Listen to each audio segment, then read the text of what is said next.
do a confidence roundup today to supersize your business. Sharon Horne-Ellstrom here. Today we are on the 9th area of the life framework: physical, mental, emotional, spiritual, financial, relationships, contribution, communication, and finally, confidence. We're talking about each of these 9 life framework areas and just asking ourselves 4 questions about them as a wrap up for 2025. So we capture the lessons that we learn and we pay attention to the things that are working, the wins that we've had, and carry them into next year. So how do we go about doing this? Why do we want to do this? Well, because otherwise, have you ever noticed that in your life and in your businesses in particular, you feel like you're living the same year over and over and over again, kind of like Groundhog's Day, that Bill Murray movie, if you remember that. It's pretty old now, but they've done a lot of different remakes and takes on the same type of concept where we're in a loop where we live the same day, week, month, year over and over and over again, meaning our results in most areas and aspects of our life are stalled out, and our subconscious is just keeping us stuck in this same hamster wheel loop to keep us safe, right? We want to keep ourselves safe, but also everything around us, our comfort zone. That's what our comfort zone is for, right? To keep us safe. But we know that nothing great happens to us unless we step and push the edge of our comfort zone. So what are 4 things we want to look at with respect to the confidence of our business, confidence in our business, in ourselves, and that we can make a positive difference in the world? Because that's why everybody that listens to me has started their business. They want to leave some kind of a legacy or make a positive impact on a certain cause, a movement, or just make the world better than they found it.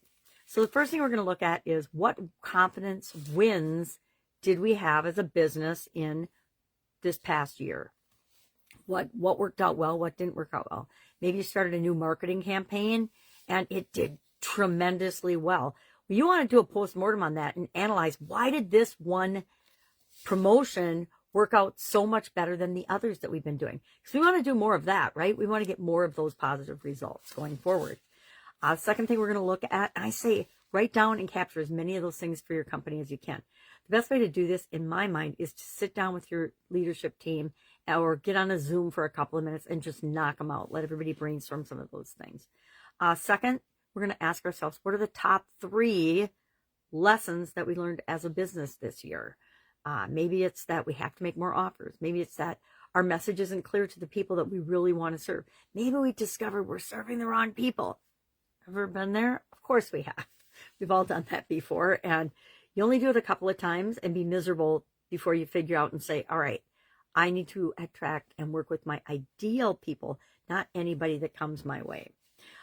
Third, we're going to ask ourselves, what is still our biggest confidence challenge as an organization? Maybe it's the sales team needs more training. Maybe it's that we're responding emotionally and not with emotional intelligence. We're just flying off the handle on all kinds of different things that pop up, not realizing that stuff's just going to happen all the time. And it's how we respond to it that makes the biggest difference. Maybe we need some emotional intelligence coaching or training or help. And maybe it's just a couple people in our organization that need that, but are having a negative influence on other people. What is your biggest challenge with respect to confidence going into the new year that you still have right now, that we either want to take care of before the end of the year, which is what I'm going to recommend starting tomorrow as we hop into our ideas process? If you really want to get the biggest bang for your buck, look at and really address throughout the next 9 days then, and actually January 1st, because I counted wrong. So we'll be doing the last day of the ideas process on January 1st. Some days we just got to double stuff up. But we'll address that biggest challenge so that you don't get impacted by it negatively next year. And then what's next? 3 things with respect to confidence or systems or processes, because to me, systems and processes build reliability, results, predictable results, which is most important. And we want to take those things into the next year, right? We want to take those things into the new year because they help to create a solid foundation of what we want to create in the world. So what's next? I say pick 3 things that you want to remember to take with in the area of confidence. Remember, this is the 9th area we've covered. So we now have lots of wins. We now have 27 lessons learned with all the different areas and aspects of our life. We have 9 biggest challenges in that area. and 27 things that we want to carry forward with us. That's a lot. So what we're going to do tomorrow, sometime tomorrow, one of our action items will be, this is that doubling up stuff. 2, look at those lists and combine what you can combine and prioritize. And I say go based on your top 3 priorities. Now, at the beginning of the year, my top 3 priorities were contribution, relationships, and 3 was emotions. Now, a week ago, I did this again, and my top 3 were, number 1 was relationships. Interesting. Number 2 was contribution, and number 3 was physical health and well-being, for my personal life as well as for businesses. I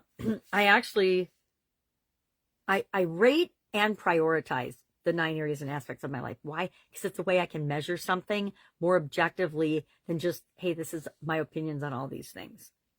And if I can do it with a group of people from within my business, that's just all the more powerful, because it's not just my impression, it's other people's impression combined together. But beginning of the year, we rated ourselves a 5+, and a week or so ago, we did this exercise again, and we gave ourselves an 8 on a scale of 1 to 10, pretty good. And interestingly enough, I believe this is the only area of the life framework that I rated the same both beginning of the year and end of the year.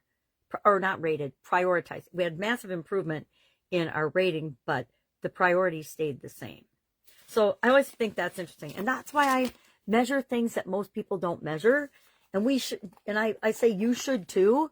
You should measure and find a way to measure the things that really matter for you and your business and your culture, etc. Not the things that necessarily everybody else is doing, right?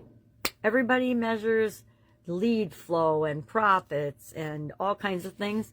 But maybe what you need, maybe the most important thing to measure is number or percentage of ideal clients that come into your world, or how many people come into your world and then leave, and then how long do they stay.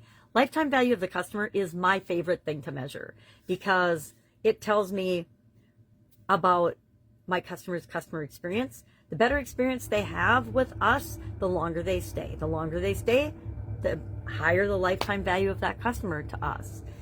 So pick your favorite thing. And I will tell you, most people don't measure lifetime value of the customer. Most people in most industries do not do this. So guess what? If you do that, you'll do the things that make that number grow and improve, and that will in and of itself give you a competitive advantage over 98% of the other businesses in the world. All right, if I can help you anyway, ask. If you've got any questions, ask. Otherwise, it's Christmas Eve here in the world. It's in the whole world, except for time changes and time zones, which don't get me started on that. But I'm here. If I can help you, just ask. Otherwise, have an awesome day, and I'll, of course, see you tomorrow.